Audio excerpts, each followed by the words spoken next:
huele a incienso en nuestro plató.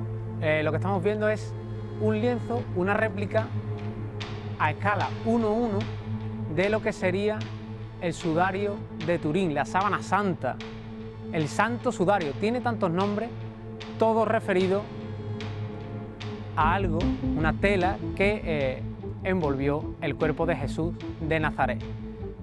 Crean que fue el Jesús que todos conocemos y que en próximos días estaría encima de esas procesiones que todos conocemos aquí en nuestra tierra. Hubo una figura histórica más, un político más de la época que logró convencer a muchísimas personas de lo que él decía. Sea verdad o no, aquí está, una réplica, como decimos, ahí es nada, del Santo Sudario. Efectivamente, la síndone, la sábana santa de Turín, que síndone es la denominación correcta, porque viene de sindón, es decir, al fin y al cabo, lo que nos vamos a referir con ello es la mortaja, es decir, el cuerpo en el que la sábana estuvo en contacto y con el que dejó estas marcas que vemos, que son muy definidas, que son muy interpretables. Eso es lo que vamos a hacer hoy, sobre todo interpretarla, que en ese plano que habéis realizado va de arriba abajo, es decir, fíjate que a esta altura, es decir, aquí sería la cara. Aquí lo que tenemos es el rostro del hombre de la sábana santa y que estaría colocado tal que así. Pero al contrario. Pero al contrario, porque al ser la mortaja, esto, le di la espalda a la cámara, es lo que me queda a mí sobre la cara. Y iba bordeando, ¿verdad? Que de ahí, José Manuel, ya te decía yo, esta sangre que corre por aquí, por el costado, es la que todos solemos ver, ¿no?, en el típico crucificado que le nace del costado derecho. Claro. Y aquí, aparentemente, está en el izquierdo. No, es lo que tú dices, porque la mortaja es de frente, claro, está invertida. Pero hablamos de un lienzo, fíjate, y hacemos una breve cronología histórica, porque cuando en el Monte del Calvario, en el Gólgota, crucifican a Jesús de Nazaret, se sabe que al descenderlo, lo llevan rápidamente al sepulcro de José de Arimatea, que no debía distar demasiado de lo que era el propio Gólgota, y allí lo que hicieron fue darle una sepultura apresurada. Lo adesentaron con unas onzas, en este caso, de mirra, de aloe, lo adesentaron, le quitaron la sangre como pudieron, lo dejaron con la mortaja y 3 días después el cuerpo desaparece. Los apóstolos llegan y tal y como dicen, por ejemplo, el Evangelio de Juan, cuando entraron dentro del sepulcro, lo que se encontraron fueron unos lienzos y la síndone, la mortaja. Es decir, hemos de diferenciar los lienzos, que era la mentonera, pudiera ser también el sudario, que se aplicaba sobre la cabeza, y finalmente lo que era la mortaja. La mortaja en ese momento, fíjate también un dato interesante. Un lienzo que ha estado en contacto con un muerto, según la ley hebrea, no lo puede tener un judío, era un pecado. Por lo tanto, posiblemente estuvo en manos de un seguidor griego, que no era extraño. Y lo que sucedió es que la sábana santa desaparece. Primero porque la prohibición mosaica que existe sobre la misma. A continuación, años después, el general Tito destruye absolutamente Jerusalén y la sábana sí se sabe que aparece precisamente en un pequeño reino, que era el reino de Edesa o Iurfa, que está en Turquía, y allí el rey Edgar V estaba aquejado de lepra y tenía el convencimiento, era contemporáneo a Jesús de Nazaret, él tenía el convencimiento que si se envolvía con la sábana, sanaría de la lepra. Fíjate qué curioso, porque lo hace y a la mañana siguiente aparece sin vestigios de la enfermedad. Y a partir de ahí se le guarda amplia veneración. El lienzo se dobla al tetradiplón, es decir, se dobla de tal forma que solo lo que se ve es el rostro.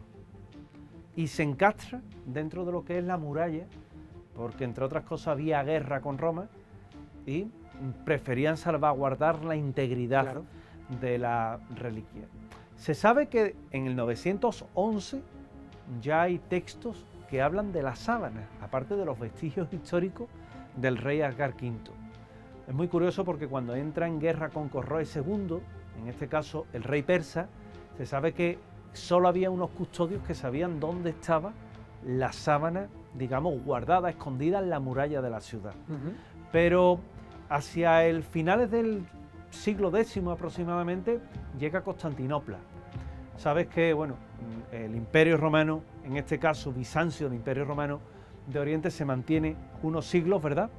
Y lo curioso de todo esto es que se tiene constancia de la sábana en una iglesia que era Santa María de las Blaquernas, Santa María de Blaquernae. Curiosamente, en 1204, cuando entran los templarios en la toma de Constantinopla, lo que hacen es llevarse el lienzo y desaparece 150 años.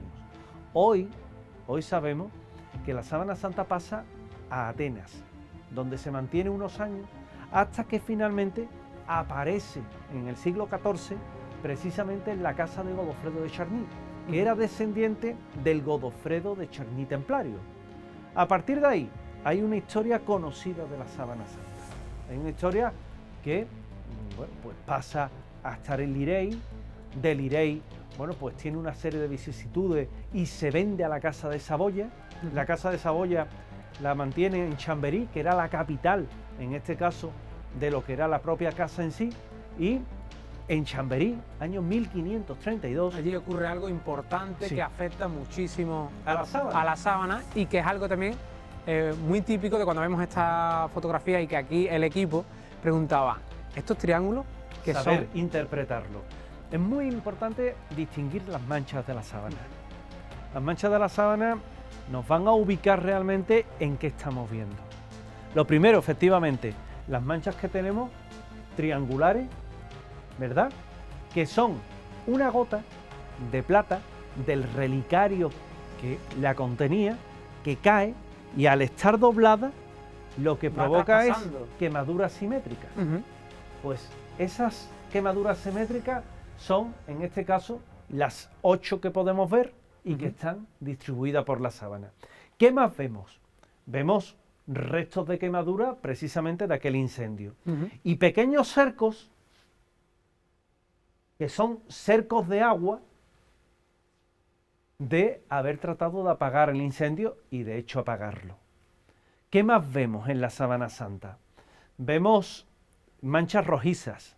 ¿Qué es eso? Eso es sangre, que ahora vamos a identificar qué es. ¿Y qué más vemos? Y vemos algo que nos recuerda de lejos a un ser humano. Muy alto también. La cabeza, 1,82 m, 1,84 m aproximadamente. La cabeza, un hombre barbado, perfectamente, con su bigote, la nariz, los huecos de los ojos, la frente y el cabello, ¿verdad? Hasta aquí. Luego, si vamos apuntando hacia abajo, lo que nos vamos a encontrar es la lanzada que recibe la cruz, es decir, para certificar la muerte, aquí, y además provoca un gran derrame que se puede ver perfectamente. Manchas más oscuras, esos son latigazos en el pecho. En el pecho, que veremos también y le daremos una explicación. Si seguimos bajando, vamos a ver que hay manchas cruzadas, son las manos que se tapan y... Ahí en este plano se ven perfectamente exactamente, incluso los dedos. Y se los identifica dedos, incluso los dedos. Fíjate, 4 dedos. ¿Por qué 4 dedos?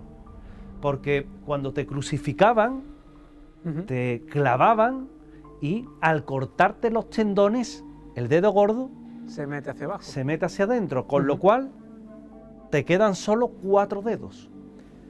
La sangre de haberte perforado la carne, claro, con lo que eran los clavos. Yo soy de la idea que no solo estuvo clavado, sino que también estuvo atado. Es decir, las dos cosas. Lo que pasa es que las quemaduras nos impedirían ver las ligaduras las marcas que le deja, las piernas, las pantorrillas, que se pueden medio apreciar, quizás en esta un poco mejor, y abajo, pues lo que nos vamos a encontrar es una mancha de sangre bastante profusa, que es precisamente de haber clavado con un solo clavo, los pies del Nazareno. Le decían el gigante de Galilea, gigante de Galilea por su altura. Y todo esto, cuando uno tiene la oportunidad de ver la sábana santa donde se guarda hoy, en la capilla de Guerini, en Turín, pues es lo que constituye ese lienzo sagrado para uno. No tiene consideración de reliquia oficialmente. Correcto. Pero sí es verdad que desde el punto y hora que 3 papas se han arrodillado ante la sábana, evidentemente la categoría de reliquia se la han conferido. ¿Qué más tenemos que saber de la sábana? Es mucho porque fíjate que hay un momento mágico en todo esto. No ha dejado de ser una reliquia. Cuando en Milán se declara una epidemia de peste muy importante, San Carlos Borromeo pide, bueno, que si la ciudad se cura, él iba andando de la capital, en este caso del Piamonte, hacia lo que era toda la zona de Turín, iba a la zona de Chambéry. La Casa de Saboya, un poco apiadándose de aquel hombre, dijo: mira, trasladamos nosotros la sábana, en este caso a Turín, y la veneras allí. Y es cuando ya se queda definitivamente allí y de allí no se ha movido. Se pone en ostensión, es decir, se pone en vista al público en contadas ocasiones. Normalmente cuando hay algo especial, las famosas bodas de la Casa de Saboya, que es a ese momento mágico al que me quería ir, porque se le encarga a un abogado turinés, Secondo Pía, que se le haga una fotografía, la primera fotografía de la sábana santa. Y Secondo Pía, con una cámara de cajón, con un negativo amplio de casi 60 centímetros, con una exposición amplia, intenta una primera imagen que es fallida. Pero la siguiente es la buena. Y cuando lo está revelando, imagínate la impresión de aquel hombre, cuando es la primera vez que observa el rostro sereno del hombre de la sábana santa, en este caso su negativo fotográfico, que es lo que nosotros llamaríamos un positivo. ¿Por qué? Porque el negativo fotográfico da muchísimos más detalles que el positivo en sí. Esta sábana tiene las mismas cualidades, tiene el mismo tamaño, escala 1:1, y si le hacemos una fotografía y le invertimos los valores, os vais a dar cuenta que te hace el mismo efecto. Aquello... Cuando se ve en negativo, José Manuel, yo que he tenido la oportunidad de... Es simple, es coger una fotografía de ella, la metes en cualquier programa informático y le metes efecto negativo, que no hay más. Invierte. Es espectacular, cobra vida, la imagen, los restos de la cara y demás, cobra vida. O sea, es cuando realmente se ve una persona clarísimamente. La cantidad de detalles que ofrece, eso es importante, ofrece muchísimos detalles. Claro, ahora, una vez que pasa eso, luego han sido muchos fotógrafos los que han tenido la oportunidad de hacer las copias. De hecho, la imagen más extendida es del año 1937, no es la de Secondo Pía. Pero lo curioso de todo esto es que, claro, llega o toca el turno en saber la sábana santa realmente, si es real o no, si es auténtica o no.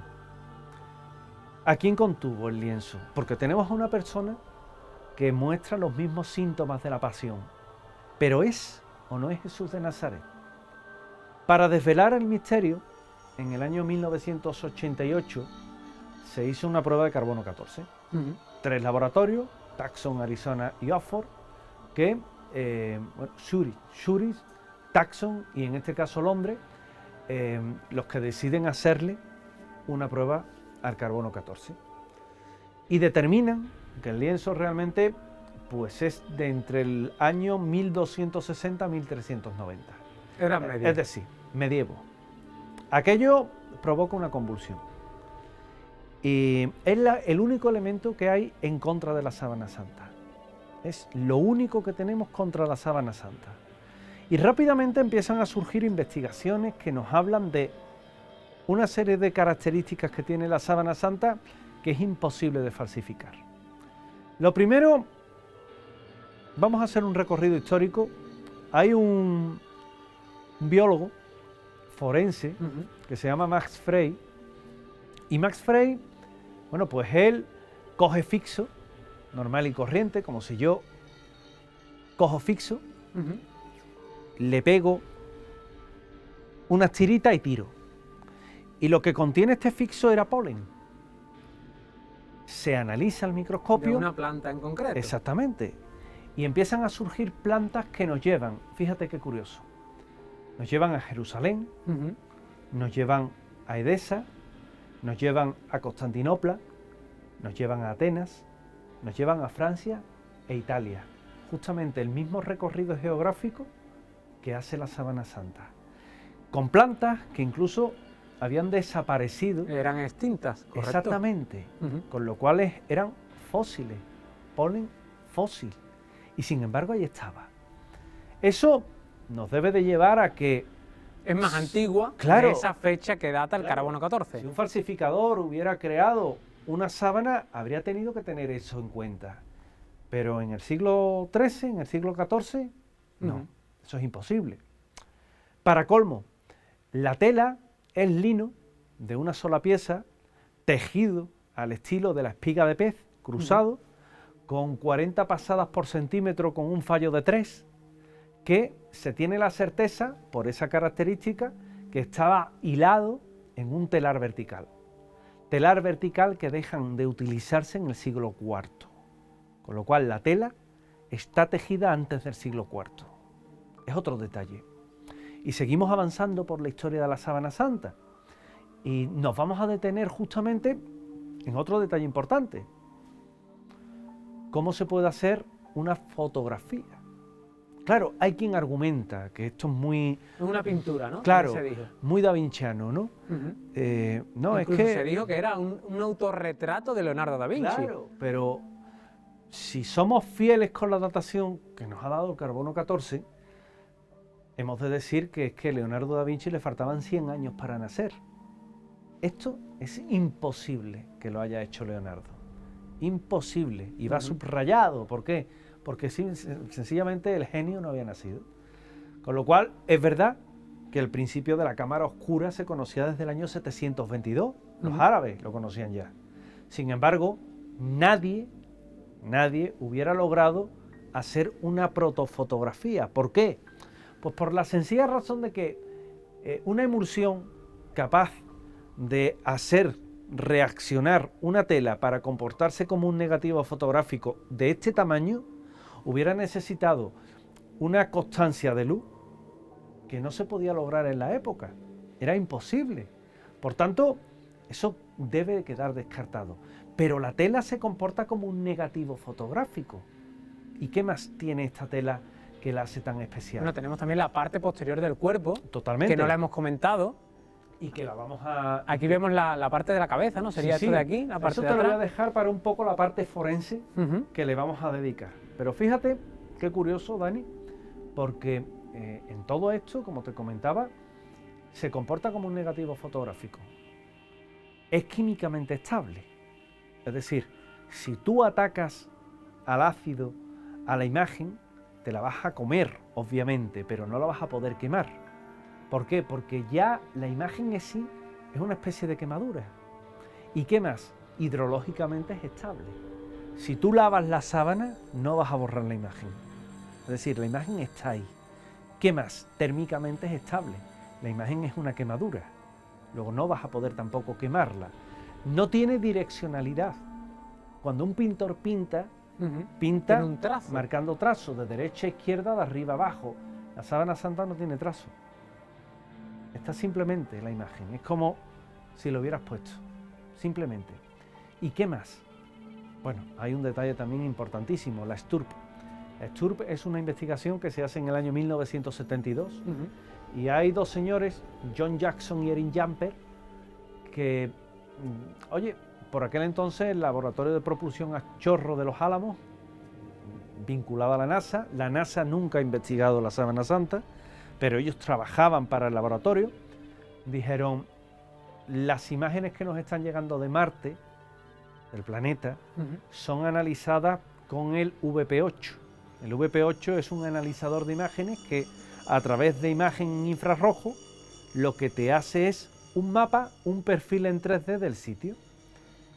Como la fotografía tenía claro oscuro, dijeron, oye, ¿por qué no cogemos la sábana la metemos en el VP8 y a ver qué sale. Lo normal de una foto tuya, mía, de cualquiera, pues lo que va a hacer es una imagen incoherente, es decir, se va a deformar. Pero cuando metes la sábana santa, este aquí que da una imagen coherente, construye un modelo en 3D perfectamente del hombre de la sábana santa. Y es que la sábana tiene información tridimensional. ¿Eso qué significa? Que el rostro que vemos, las manchas, la oscuridad que conforma el rostro, el cuerpo, las manos, no es igual, varía, no es igual de intenso en todos sus puntos, sino que en función de lo cerca que estuvo de la tela, tiene una intensidad mayor o menor, que eso lo que hace es decirnos la distancia a la que estuvo del lienzo, y eso lo que hace es un perfil. Por tanto, la sábana santa tiene información tridimensional. ¿Y quién en el siglo XII, siglo XIII, siglo XIV, dando por bueno la prueba de carbono claro, 14, hace eso? Ese conocimiento no se tenía. Uh-huh. Ese conocimiento estaba más allá de una época. Pero vamos a seguir paseando por la historia de la sábana santa. Fíjate que si entramos en un análisis forense del lienzo, tenemos a un señor de 1,82, 1,84, ha sido motivo para que muchos digan aquello de, oye, era cojo Jesús de Nazaret, ¿no? Simplemente es que tiene un pie montado sobre el otro, claro, y por el rigor mortis queda un alzado y el otro un poco más retraído. No era cojo. Pero sí es verdad que nos vamos a encontrar con una persona que ha sufrido, como comentaba al principio, la misma pasión de Jesús de Nazaret. Fíjate que si nos vamos un poco hacia arriba, vamos a ver que la espalda está absolutamente marcada. Y la cabeza, a mí la cabeza por detrás me llama muchísimo la atención. Está marcadísima, ¿no? Marcadísima de todo eso que estamos viendo en imagen, que no dejan de ser latigazos. 136 latigazos. Ahí estamos viendo ahora también la espalda invertida. O sea, habría que darle la vuelta a 180 grados para ver la derecha. Exactamente. Tal y como hemos visto el cuerpo. Y es que no se le azota al modo hebreo, sino que se le azota al modo romano. Dos verdugos, uno zurdo, otro diestro, que, bueno, iban dando latigazos alternativamente con el típico látigo de 3 colas, que el látigo de 3 colas eran 3 hebras de cuero, en cuyos extremos o bien iban pesas de acero, bolas de acero, o bien iban huesos. ¿Eso qué función tenía? Hacer daño, no matar. Fíjate que los verdugos tuvieron muy en cuenta dónde no debían de golpear. La zona del corazón. Ahí no iban a impactar ni un solo latigazo, en el resto del cuerpo donde le pillara. ¿Por qué? Porque se trataba de hacer un escarmiento del hombre de la sábana santa. Se trataba de que sirviera de ejemplo ante un pueblo muy levantisco, que era el hebreo, lo sigue siendo. Y se le tortura de una forma salvaje, entre otras cosas porque Pilato todavía creía que azotándolo de aquella forma y mostrándolo nuevamente al pueblo, se podían apiadar de él. También craso error. Pilato, pues ahí me arró, ¿no? Pero todas esas marcas lo que nos demuestran es ese tremendo suplicio al que se le somete. ¿Qué más vemos? Vemos que la cabeza, como tú bien indicabas, tiene una gran cantidad de regueros de sangre. ¿Por qué? El hombre de la sábana santa no llevaba una corona de espinas, llevaba un casco de espinas. Un casco de espinos que de hecho Giulio Risi se iba a encargar de recrear, que quizás la imagen que tenemos todo en la cabeza de ese casco de espinas que llevaba puesto y que se le encajó también a modo de mofa, a modo de suplicio. Con lo cual todo el cuero cabelludo está lleno de lo que son regueros de sangre que le provocó para colmo un arbusto espinoso propio de Jerusalén y cuyo polen está en la sábana santa. Fíjate cómo todo empieza a encajar, es como un enorme puzzle en el que todas las piezas van cuadrando. Pero ¿qué más vamos a distinguir en la sábana? distinguimos Los clavos. lo que comentaba, los clavos y esos 4 Aquí dedos. está la sangre. El detalle de los 4 dedos ya lo hemos explicado. Ujú. Pero, ¿por qué en nuestra Semana Santa se representan la mayoría de los crucificados con el clavo metido en la palma y sin embargo aquí lo tiene un poco más hacia atrás? Ujú. El lugar correcto no es la palma de la mano. La palma de la mano, si alguna vez crucifican o cuando crucificaron a alguien lo clavaron por la palma no tiene sujeción. Es tejido carnoso que se desgarra, se rompe Ujú. y el crucificado se despega. Por eso lo que se hacía era que cuando se trataba de crucificar a alguien se le buscaba el llamado espacio de Destot. El espacio de Destot es si os lleváis el dedo y buscáis un hueco, donde esté el hueco, todos lo tenemos, ahí tienes que meter el clavo. Le das la vuelta y el mío caería por aquí. Ujú. Ahí atravieses y ahí hay un conjunto de huesecillos y ese conjunto de huesecillos cuando lo atraviesas sí te da sugestión sobre un madero. Aparte que, como te comentaba, posiblemente fuera atado. ¿Por qué hay tanta sangre Ujú. en la mano derecha, que sería la izquierda en este caso Claro. del lienzo? Pues porque cuando lo fueron a clavar posiblemente dio con un nudo y tuvieron que desclavar el clavo y volver a clavar. Por eso le provoca una hemorragia mayor. Los pies tan solo es un solo clavo que ese sí entró de forma limpia, fue rápido. Y fíjate, el costado del que me hablabas antes, Ujú. se ve perfectamente ahí el labio de la lanza Ujú. y que el crucificado duró relativamente poco. ¿Cuánto podía tirarse un crucificado en la cruz? 3 días, 4 días, 2 días. Se han hecho experimentos y la verdad es que es un suplicio muy tormentoso. ¿Por qué? Porque la persona estaba crucificada con las manos abiertas, apoyadas sobre los pies, y cada vez que intenta respirar se tenía que apoyar, en este caso, apoyar sobre los pies Ujú. Y en los brazos. tratar de incorporarse en los brazos. Eso lo que te daba era la agonía de tratar de respirar, pero a la vez te provocaba un gran desgaste. Se cree que Jesús de Nazaret fallece por un colapso ortostático, es decir, el corazón no le dio para más. Y cuando el centurión romano observa que simplemente aquel reo parece no tener vida, lejos de hacerle lo que le hacían a todos los reos, partirle las piernas, se acercaban con una masa y le rompían ambas piernas. ¿Con qué objeto? Pues que no pudiera apoyarse sobre las piernas para respirar, seguir respirando. con lo cual se asfixiaba.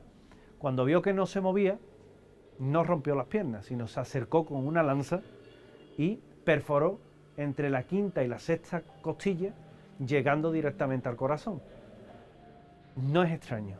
Los romanos mataban, eran muy hábiles matando de esa forma. ¿Por qué?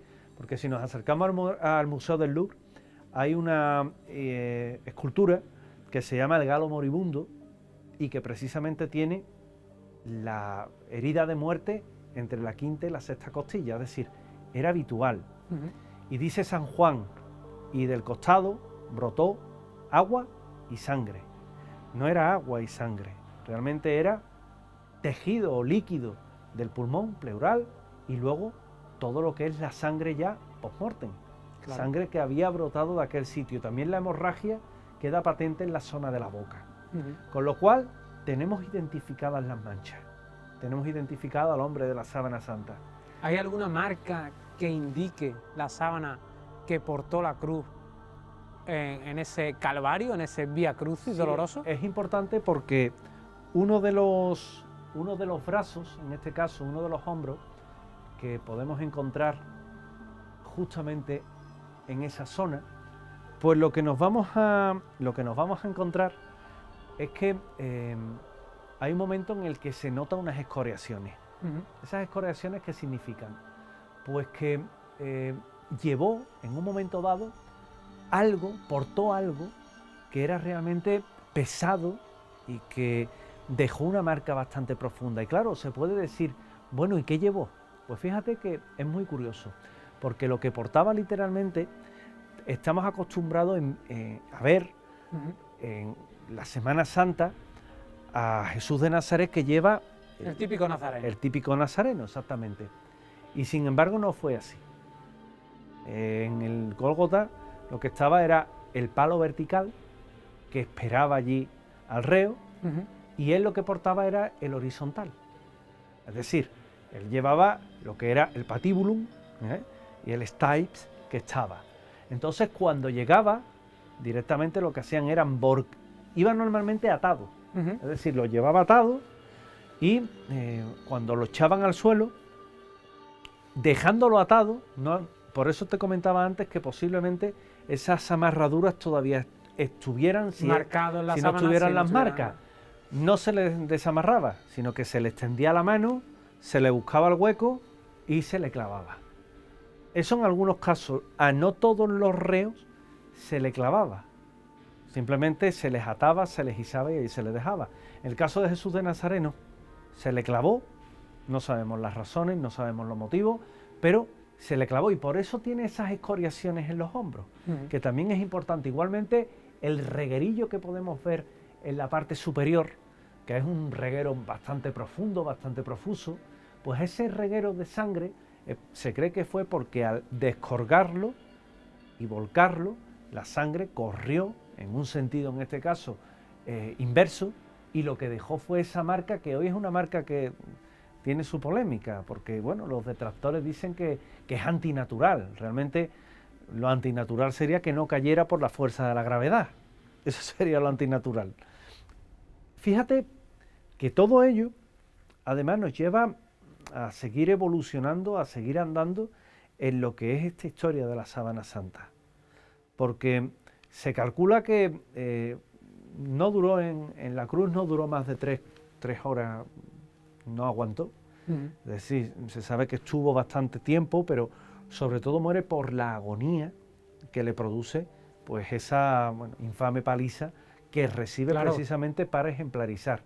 Pero sin embargo hay detalles muy curiosos. También en la Sábana Santa, esto es algo que hay que tener con mucha cautela, se dice que en los ojos se distinguen dos lectones. Dos monedas de la época. Exactamente. Y era una especie de bastoncillo que pone Ucai, Tiberius Caesarum.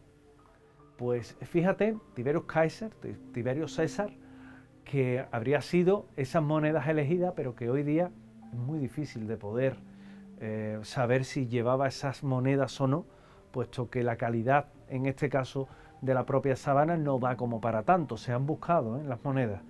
Vendría a coincidir, era con la que se le pagaba al barquero, en este caso, para que te pasara al otro lado. Pero son costumbres tal vez más paganas. Hay un detalle interesante, y es que no muestra la efigie de Tiberio, sino que es una especie de adorno natural, porque los hebreos tenían prohibido pues tener monedas con una efigie. Les está prohibida la representación, en este caso, de ese tipo. Y también viene a ser bastante curioso. Tenemos también que la nariz, por ejemplo, presenta un golpe bastante fuerte y que todo el pómulo también está hinchado. ¿Por qué? Se cree que es de un bastonazo. Uno de los bastonazos que recibe el hombre de la Sábana Santa y que le deja toda esa zona bastante hinchada. La parte de la barba, un tirón del mechón que le habría arrancado todo lo que es la parte, y que también viene reflejada. Y fíjate esta raya que ves aquí, ¿verdad? Que es la raya de la discordia, porque dicen que podría ser una marca de que la cabeza era diferente o fue añadida después. La verdad es que no tiene lógica. La verdad es que simplemente es parte de una marca que tiene el propio tejido, pero que se ve que el cuerpo, en este caso, es tal cual, es íntegro. Por tanto, cuando uno ve la Sábana Santa y tiene la oportunidad de tenerla como nosotros la tenemos ahora, se da cuenta realmente de todas las particularidades que presenta. Fíjate, vamos a hablar de estadística. Estadísticamente hablando, hay una posibilidad contra 136 millones que el hombre de la sábana santa no fuera realmente Jesús de Nazaret. ¿Por qué? Porque entre todas las posibilidades que hay, crucificar a un hombre, hacerlo con clavo, darle los latigazos, que tuviera la altura que tenía, una coronación de espinas, un lanzazo, es decir, una serie de factores hacen que prácticamente solo haya una posibilidad de que no fuera. El resto posiblemente lo era. Pero claro, es el gran dilema, ¿verdad? Se argumenta el carbono 14 contra la sábana santa, pero aquí viene otro fallo que tuvo el carbono 14, que no se descontaminó la sábana. La sábana se cogieron, hay dos hipótesis de trabajo que yo te voy a esbozar. La primera hipótesis es que no se descontaminan y esa no descontaminación de esa sustancia, pues lo que da de origen es que cuando Zurich, Oxford y en este caso Taxon lo someten a la prueba del carbono 14, diera una adulteración de la edad. Pero lo último que se ha sabido es que cuando las clarisas en este caso de Chamberí, remiendan las quemaduras, ponen y sacan el hilo de corporales de misa que tenían ya un tiempo. Qué curioso, porque esos corporales de misa eran aproximadamente del siglo XIV y la datación precisamente da que el carbono 14 etiqueta, digamos, de alguna forma la edad del lienzo en el siglo XIII, siglo XIV. Con lo cual, sea como fuere, parece que la medida es incorrecta. Se dijo también una pintura. Fue Walter Marcron. Walter Marcron, que habló mucho de ello, porque encontró... Se habló de ocre, que estaba pintado con ocre, un ocre rojo. Exactamente, encontró pigmento ocre, que decía que podía ser en una proporción adecuada al de la pintura. Pero fíjate, el valor de pigmento ocre que encontró es de 0,0000014. Ese valor del ocre, que realmente el ocre se lo daba al hierro, está más cercano al hierro que tiene la sangre humana, al hierro que tendría la pintura. La pintura sería una proporción muchísimo mayor. ¿Por qué? Porque es precisamente un pigmento de color y sin embargo tiene proporciones de sangre. Buscando sangre, Pierluigi Baima Bolone iba a encontrar epiteliales, iba a encontrar hematíes, iba a encontrar restos de tejido muscular y sangre. Sangre que analizaron, que compararon y dio que esta sangre que vemos aquí pues era del tipo AB. ¿Qué particularidad tiene el tipo AB? Bueno, pues el tipo AB es el minoritario en Europa y el mayoritario precisamente en Israel. Estaríamos realmente ante una persona que, de ser la sábana santa una falsificación, pues habrían tenido en cuenta, fíjate la de factores que habrían tenido en cuenta. Encontrar una tela del siglo I, en el siglo XIV. Encontrar una tela del siglo I. Poner a una persona de la estatura de Jesús de Nazaret, que eso no es demasiado complicado. Gigante de Galilea, venga, vale. Pero el polen. El polen. O sea, te tendrías que haber buscado polen. Para mí el polen es clave. Y rociarlo y decir, venga, esto para que el tío del siglo XXI que lo vaya a analizar diga, oye, pues es la sábana santa. Además, te tendrías que haber localizado en el siglo XIV, que no se conocían los tipos de sangres que tenemos, una sangre de un caballero judío. No te valía coger a un judío cualquiera, matarlo y echarle sangre, porque te podía equivocar de grupo sanguíneo. Tenía que ser este. Oye, pues lo tiene. ¿Y qué más? Someterlo a una crucifixión real para que te diera detalles reales, como el famoso de meter el dedo hacia adentro. Claro. Eso solo se tiene si hay un conocimiento anatómico exacto o perfecto, o si realmente la persona ha pasado por ese suplicio. ¿Qué más? En la sábana hay dos tipos de sangre. Sangre premortem y sangre post-mortem. Y eso se ve en la sábana. Eso los especialistas que han tenido la oportunidad de analizarla han determinado cuál es cuál. La sábana santa también lo tiene. ¿Eso qué nos dice? Pues lo que nos dice es que había conocimiento de la circulación sanguínea. Corrígeme si me equivoco, a Miguel Servet lo quemaron por decir, por aquella época, que la sangre circulaba por el cuerpo humano. La sábana santa lo demuestra. ¿Qué más? Tenemos que tener en cuenta incluso la distancia de los latigazos, que nos da ese flagellum del que hablamos antes, que tenía esas pesas y que está calculado, calibrado justamente para que coincida con las marcas que tiene el propio hombre de la sábana santa. Y con todo esto, pues lo que nos vamos a encontrar es que las probabilidades de su autenticidad, independientemente del carbono 14, que ya hemos visto que tiene suficientes lagunas como para pensar porque que... es una tela muy contaminada. Claro, que hay errores, pues nos vamos a encontrar que realmente el hombre de la sábana santa viene a coincidir con ese otro ajusticiado que fue Jesús de Nazaret en el siglo I. ¿Se trata de la misma persona? Es lo que no vamos a saber nunca. Para unos, para los creyentes, se trata indudablemente de él. Para los escépticos, es una falsificación. Quizás, bueno, pues próximos estudios, próximas investigaciones, el sudario de Oviedo, que se guarda aquí en Asturias, pues pudiera tener la clave y decirnos realmente que ya lo está haciendo quién era el hombre de la sábana santa. José Manuel, muchísimas gracias, se nos acaba el tiempo. Compañero, gracias a ti. No seremos nosotros quien digamos si la persona pintada, impregnada, impresa o crean lo que quieran, era Jesús de Nazaret o no, nunca lo sabremos, o quizás sí, y como tú bien dices, en próximos estudios saldremos de esa grandísima duda y que sería, yo creo que la noticia del siglo, ¿no? Pero bueno, eso será y lo veremos, si así Dios quiere, en próximos programas. Muchísimas gracias por haber estado aquí. Dentro de 7 días no estaremos aquí, pero dentro de 2 semanas sí que volveremos con Zona Oculta. Hasta entonces, disfruten de esta semana de pasión.